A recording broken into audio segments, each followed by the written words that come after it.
Welcome to the Capital Idea application for sponsorship tutorial. We will be going through our process on how to complete your application. All questions should be answered if you watch the entire video. If you have questions after, please email us at houston@capitalideahouston.org.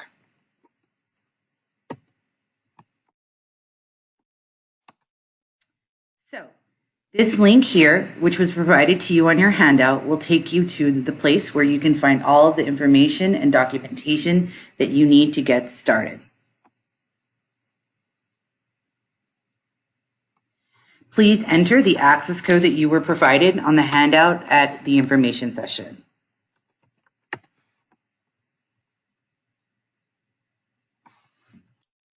Here you will do a couple of things. You'll find the link to complete your online application. You'll also find the download for the paper application, and you will sign up for your eligibility session. As we told you in the information sessions, there are 2 dates that we'll be accepting applications. The priority deadline is April 26th, and the final deadline is May 11th. Let's get started by going to the online application. When you complete the online application, there's a couple of important things to note. One, you should always make sure that you insert the information on all of the required areas which have an asterisk. And then once you are completely finished filling out all of the required portions of the application, you will click the button Save Record here in the corner. This will ensure that your record is saved and that you're on file with us.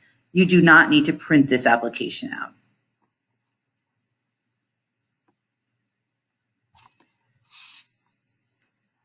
Next, you will need to download and print our paper application. The link to print the application is here on the sign-up page.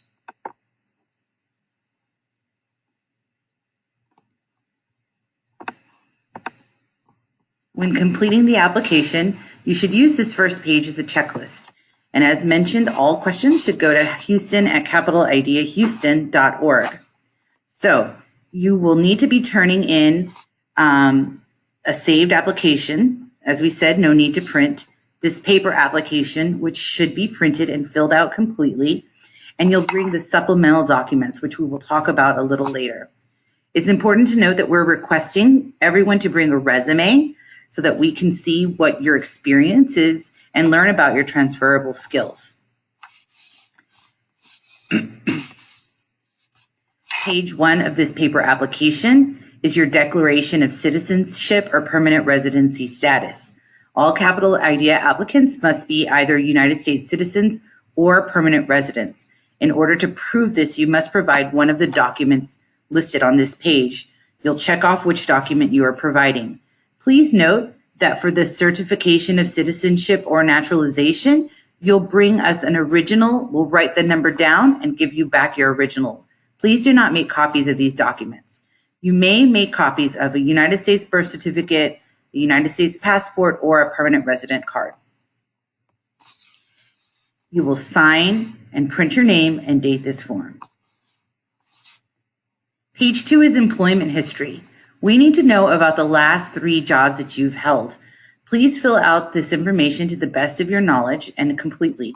If you've never worked before or you've only had 1 job, just write NA on this form or the places where you did not work. At the bottom of this form, we're requesting that you provide us with your education and where you have attended school and whether you graduated or not. This back page allows you to let us know a little bit more about you, interests and hobbies. Also, it's an opportunity for you to explain if there's any part of your employment history that you feel needs additional comments. Following that, you'll complete the career worksheet. The career worksheet is quite important. This is us learning about you and what field you want to study. Take the time to research this career worksheet and find all of the information to the answers. We recommend that you look at both the Houston Community College website and the United States Bureau of Labor Statistics website to find all the answers that you need for this form.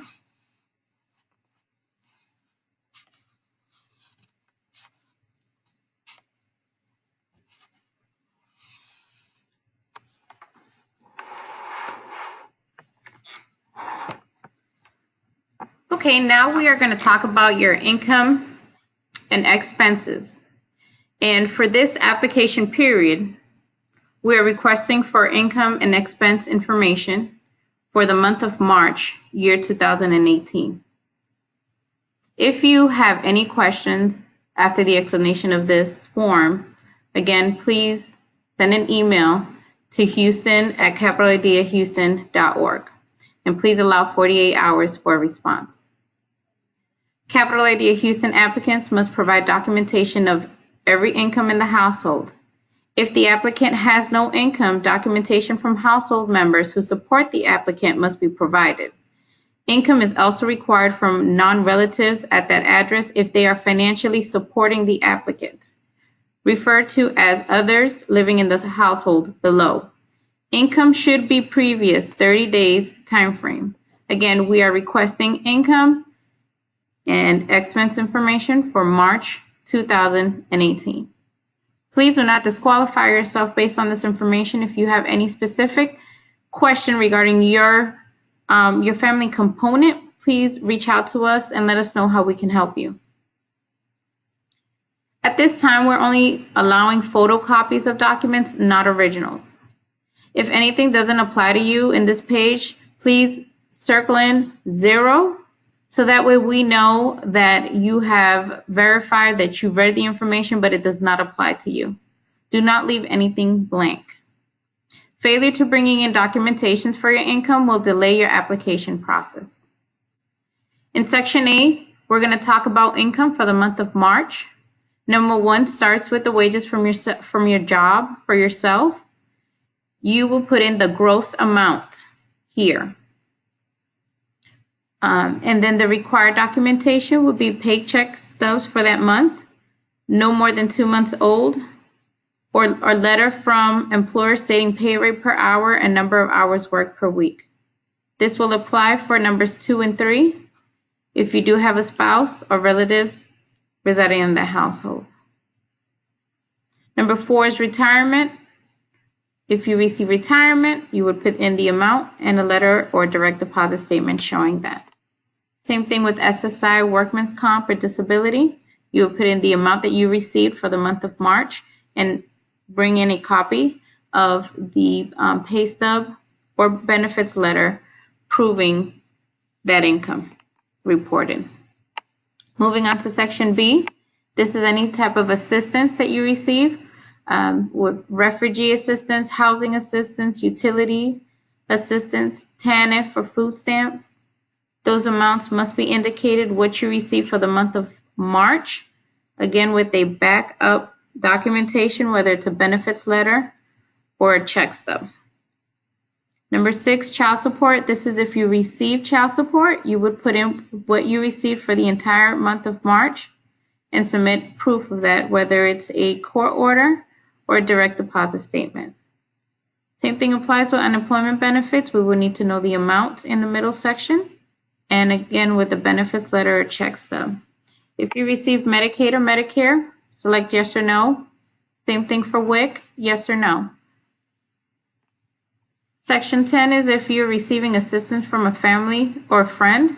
Please list their name here. Please provide the amount that they supported you with for the month of March, along with the letter from that relative or friend living with you that's supporting or helping you out with your expenses while you plan to go to school. This letter must list the type of assistance they give you, for example, room and board, loan of a car, bills paid for you or split with you, or any other regular assistance they give you. The letter must state their relationship to you, have their signature, and their contact information. Section C, we're going to move over to financial aid. If you have received an award letter for either scholarships, Pell Grants, or educational loan, you would state the amount there, and then the required documentation would be a copy of the award letter or loan agreement. And now moving on to expenses.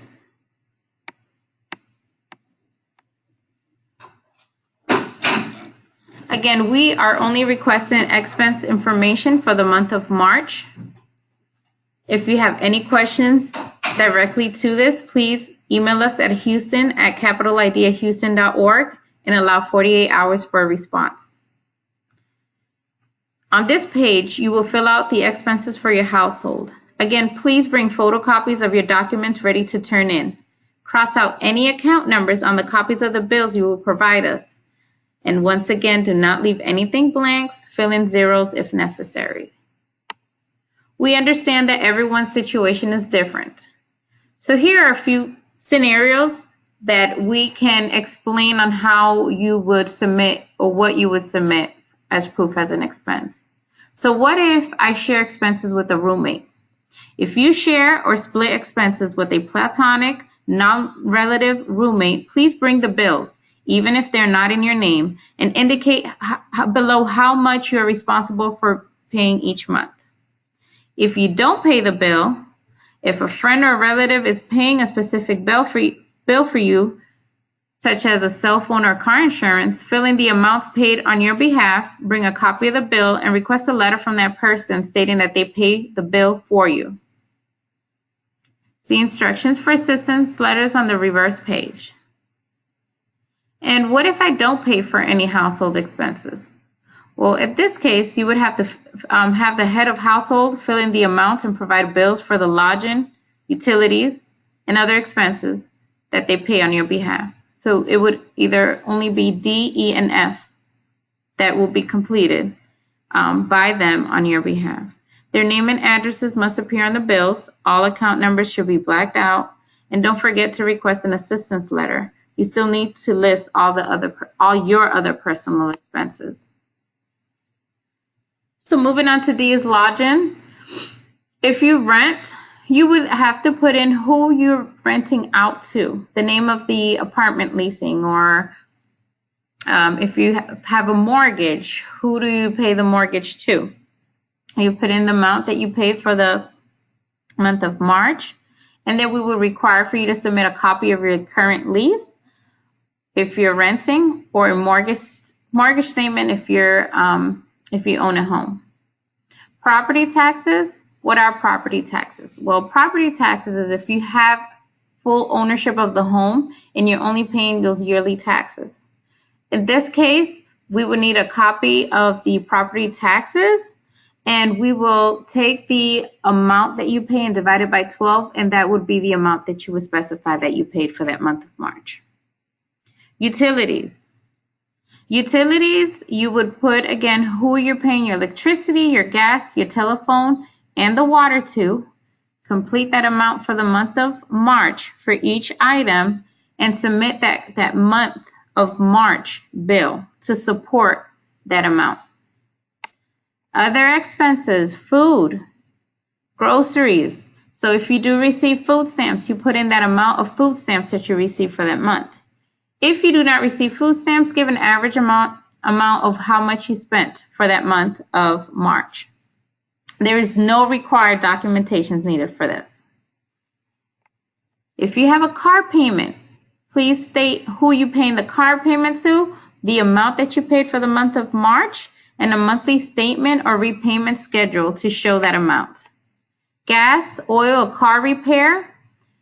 If any of this was paid for in the month of March, please specify the amount. And at this time, we do not need any required documentation for that. It's just an estimate that we need. Car insurance. Who do you pay your car insurance to? The amount, and a policy showing all covered drivers, and a payment schedule showing the amount. If you have any children in childcare or school, you can put in the name of who you're paying it to and the amount, and a letter from that provider or a bill. If you have medical expenses that are ongoing, such as medications that are required monthly or large doctor or hospital bills, please specify the amount and then proof of that monthly bill or repayment plan. Credit cards or loans. Please specify if you are repaying back on any credit cards or loans, the name of the company, the amount, And then you should put in a credit card statement or a loan agreement showing the repayment schedule. If you owe $1,000 to a credit company, you will only put in the amount that you paid for the month of March, which is normally the minimum due if that's what you're paying. Clothing and shoes, again, for the month of March, put an estimate amount of how much you spent for that month, and no required documentation is needed at that time. Cell phone, cable, same thing. You would put in who you're paying to towards cell phone and cable, the amount, and a copy of their bill. If you're in school and you're paying for tuition, books, and labs and fees, this is the area you would put in that information because it is an expense if this does apply to you. If it doesn't, please put 0. Miscellaneous expenses, this is the area where you can put in any other miscellaneous stuff that you are paying for on a monthly basis, whether it's for a gym, a Netflix membership, anything else we haven't discussed. This is the area that you can list what you're paying for, the amount, and then if there is a bill, great, you can submit that as well. Number 13 is child support, and this is if you pay child support to someone else. In this case, we will need for you to type in the amount and the court order or a pay stub showing that this withholding is being withdrawn. Number 14 is the payroll deduction. So this is the net income of what you have received. If you do have any issues, doing the calculations on this, you can fill out these areas in a pencil, and we can go back and do these calculations with you. So again, these are the steps for how to complete your income and expense for the Capital Idea application sponsorship.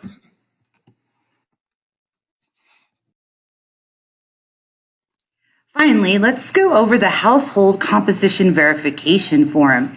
This is really important for us. This allows us to expedite your application when you come in to meet with us, and it also shows us who's in your household, and it helps you to understand what documents you need to bring for which people.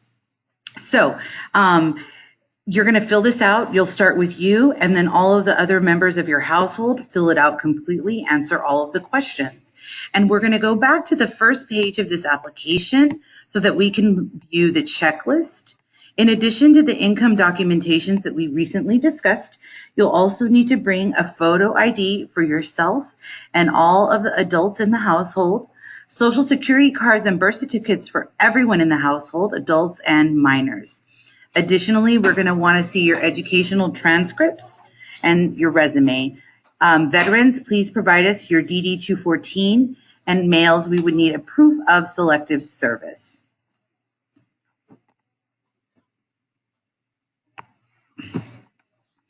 So after you've completed your online application, you've completed your paper application, and you've gathered your supporting documents, we'll leave the list up for a moment. We want to really remind you to arrive to your session on time and be prepared. If we cannot complete your eligibility, your application will be delayed until spring of 2019. So it's important that you prepare yourself and give yourself the time needed to gather all of your documents so that when you come see us, you have a complete application. If you have questions on your application, on how to sign up, please shoot us an email at houston@capitalideahouston.org, and we'll be happy to help you. Please allow 48 hours for response.